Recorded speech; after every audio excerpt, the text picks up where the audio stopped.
Big boss Malayalam season 7 live അപ്ഡേറ്റുകളിലേക്കാണ് പോകുന്നത്. ലക്ഷ്മി വളരെ ഷാർപ്പായിട്ടുള്ള ഒരു ഗെയിമറാണെന്ന് എനിക്ക് തോന്നിയിട്ടുണ്ട് കേട്ടോ.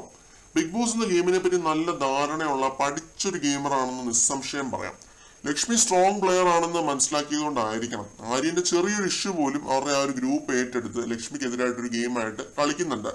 ഇപ്പൊ കുറച്ചു മുമ്പ് ലൈവില് എല്ലാവരും ഭക്ഷണം കഴിച്ചുകൊണ്ടിരിക്കുകയായിരുന്നു. അക്ബർ, അപ്പാനി, ആര്യൻ, ജിസേല്, റെന, ഷാനവാസ്, അനീഷ്, ലക്ഷ്മി എല്ലാവരും ഡൈനിങ് ടേബിളിൽ ഇരുന്ന് ഭക്ഷണം കഴിക്കുന്നുണ്ട്.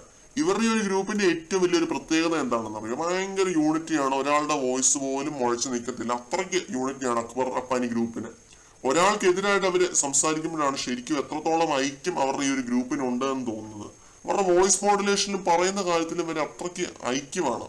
ഇപ്പൊ പോലും ഡൈനിങ് ടേബിളിൽ ഇരുന്ന് വെറുതെ ലക്ഷ്മിയെ പ്രൊവോക്കാക്കാൻ നോക്കുന്നുണ്ട് ഇവര്. അക്ബർ പറയുവാണെ, ഒരാള് സംസാരിച്ചുകൊണ്ടിരിക്കുമ്പോൾ ഓപ്പോസിറ്റ് വേറൊരാള് സംസാരിക്കാൻ വേറൊരാൾക്ക് മാത്രമേ സംസാരിക്കാൻ പറ്റുള്ളൂ. വേറെ 100 പേര് അവിടെ സംസാരിച്ച് മറ്റേ കാക്കക്കൂട്ടി കല്ലെറിയുന്ന പരിപാടി പാടില്ല എന്നുള്ളതാണ് അവരുടെ റൂള്. നല്ല ബെസ്റ്റ് സ്ഥലത്തേക്കാണ് കയറി വന്നിരിക്കുന്നത്. ഇവിടെ 21 പേരുണ്ടെങ്കിൽ 21 പേർക്കും ഓരോ അഭിപ്രായങ്ങൾ ഉണ്ടാവും. അങ്ങനെ നോയ്സും വരും എന്നാണ് അക്ബർ പറയുന്നത്. പിന്നെ റെന എന്തൊക്കെയോ പറയുന്നുണ്ട്. 1-2 വാക്കുകളൊക്കെ മ്യൂട്ട് ചെയ്താണ് കേൾപ്പിച്ചത്. അതേപോലെ ശരത്തുമായിട്ട് കളിക്കുന്നുണ്ട്, ജിസയിലും ബിന്നിയും. അങ്ങനെ അവരുടെ ഗ്രൂപ്പ് ഫുൾ ലക്ഷ്മിയെ ഓരോന്ന് പറയുന്നുണ്ട്. ഇതിനിടയ്ക്ക് ഒനീൽ ഒരു കാര്യം പറയുന്നുണ്ട്.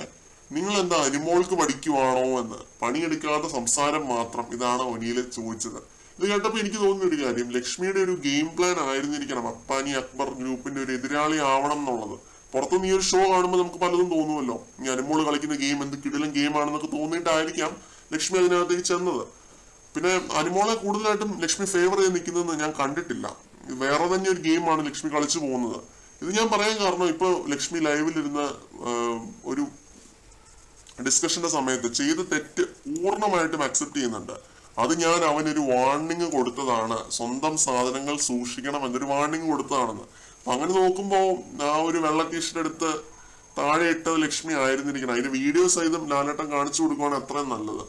അപ്പൊ ഇങ്ങനെയൊക്കെ നോക്കുമ്പോൾ ഗെയിം പ്ലാൻ എക്സിക്യൂട്ടഡ് സക്സസ്ഫുള്ളി എന്ന് നിസ്സംശയം പറയും. എന്നാൽ രാത്രി ഇവര് പ്ലാൻ ചെയ്തതാണ്, നല്ലൊരു ഫൈറ്റ് ഉണ്ടാക്കണം ഇന്ന് പ്ലാൻ ചെയ്തതാണ്.